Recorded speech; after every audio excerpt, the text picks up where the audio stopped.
आज का शीर्षक है सच्चे साथी या सच्चे दोस्त। एक बार की बात है, राधा नाम की एक लड़की अपने पिता के साथ रहती थी। उसकी माँ बचपन में ही गुजर गई थी। वह अपने घर का काम करती और फिर कॉलेज जाती थी। कॉलेज जाते समय वह रोज रास्ते में एक जगह पक्षी को दाना डालती थी। उसके घर में भी 2 पक्षी थे, उनको भी वह रोज दाना डालती थी।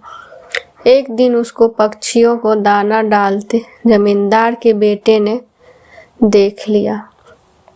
उसने अपने पिता से जाकर राधा से शादी करने की इच्छा जताई। जमींदार ने राधा के पिता से बात करके अपने बेटे की शादी राधा से करा दी। राधा अपने साथ घर के पिंजरे के 2 पक्षी भी लेकर ससुराल आ गई। वह उस पक्षी को रोज दाना डालती थी।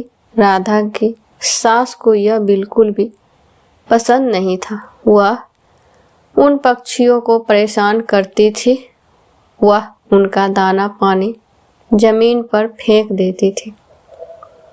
एक दिन राधा की सास ने पक्षियों का पिंजरा ही जमीन पर फेंक दी। उसे यह करते हुए राधा ने देख ली। राधा ने मना किया तो उसकी सास ने राधा को ही डांट दिया। इन सब बातों से राधा परेशान रहने लगी। एक दिन राधा के पति ने परेशानी का कारण पूछा तो उसने सारी बात बता दी।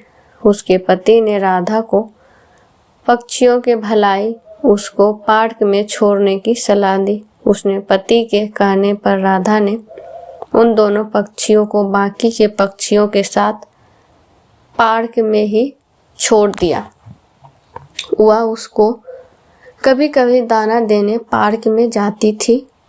अब सभी पार्क के पक्षी राधा के अच्छे मित्र बन गए। पक्षी अब राधा के घर पर भी आने लगे। राधा की सास को जब यह पता लगा तो वह गुस्सा हुई। वह राधा को उनके मायके छोड़ने के लिए उसको साथ लेकर गए।